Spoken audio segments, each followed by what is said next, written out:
আসসালামু আলাইকুম দর্শক, এমএস মোটিভেশনাল প্ল্যাটফর্ম থেকে আপনাদের স্বাগতম। যে আজকে আলোচনা করব আসলে ব্যাংক কখন বেশি রেট আমানত রাখতে চায় বা বেশি মুনাফা রেট কখন অফার করে। আসলে ব্যাংক যখন লিকুইডিটি ক্রাইসিস বা তারল্য সংকটে ভোগে বা তারল্য সংকট থাকে, তখন কিন্তু ব্যাংক বেশি রেট প্রফিট অফার করে।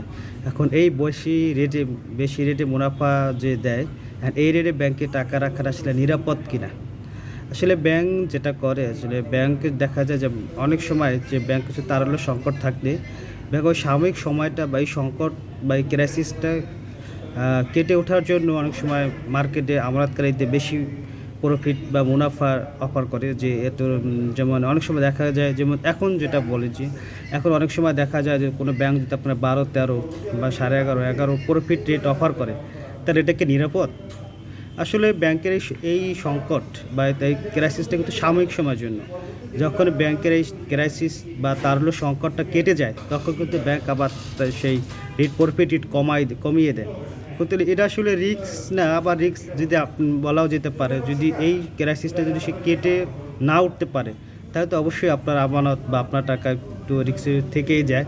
কিন্তু ব্যাংক অনেক সময় দেখা যায় যে কি, ব্যাংকের এই লিকুইডিটি ক্রাইসিসটা কিন্তু সাময়িক সময়ের জন্য থাকে।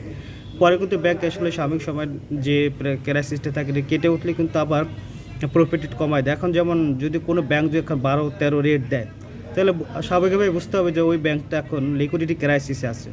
আর যে ব্যাংকে আপনি দেখবেন যে স্বাভাবিকভাবে 8, 8.5 বা 9 বা 9.5 এই পর্যন্ত যত রেট আছে, এই এই রেট দেখলে ভাববেন ওই ব্যাংকে কোনো তারল্য সংকট নেই। কারণ তারল্য সংকট কখনই হয় যখন ব্যাংকে যে যেখানে ইনভেস্ট করেছে, সেই ইনভেস্ট করা যদি সঠিকভাবে রিকভারি না হয়, ব্যাংকে যদি যারা যারা লোন নিয়েছে তারা যদি ইনস্টলমেন্ট বা কিস্তি না দেয়, তাহলে তো ব্যাংক স্বাভাবিকভাবে লিকুইডিটি ক্রাইসিসে ভুগবে। এখন অনেক সময় দেখা যায় যে ব্যাংকে যখন লিকুইডিটি ক্রাইসিসটা কেটে যায়, ব্যাংক যখন প্রফিট রেট কমিয়ে দেয়, তখন অনেক কাস্টমার এসে ব্যাংক আবার চিল্লিয়ে করে যে আমার আসলে প্রফিট রেট আগে এত ছিল, এখন কোনো কমিয়ে দেওয়া হলো। যে আসলে কমিয়ে দেওয়ার পিছনে কিন্তু এইটাই কাজ করে। এখন দেখেন যে সম্মিলিত ইসলাম ব্যাংক এখন কিন্তু প্রফিট রেট আছে কত, 8, 8.5, 9.5, এর বেশি তো আর নাই।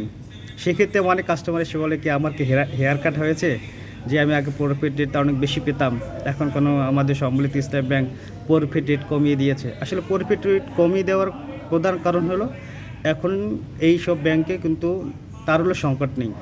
তারল্য সংকট যখন থাকে তখন ব্যাংক হাই প্রফিট অফার করে আপনার লিকুইডিটি টাকা কালেক্ট করে। তাহলে এই দিয়ে এই এখন কি বোঝা গেল যে আসলে ব্যাংক যখন লিকুইডিটি ক্রাইসিসে ভোগে, তখন কিন্তু বেশি রেটে প্রফিট দিয়ে থাকে এবং আমানতকারীদের আকর্ষণ করে বা ব্যাংকে টাকা রাখার জন্য তাদের একটা প্রস্তাব বা এখানে লোভ দেখানো, এটা বলতে পারেন। কিন্তু এই সময়টা যখন কেটে যায়, তখন কিন্তু আসলে ব্যাংক আবার সে স্বাভাবিক রেট অফার করে। এখন এই সময় আপনি ওই সব ব্যাংকে টাকা রাখবেন কি রাখবেন না, সেটা আপনার ডিসিশন।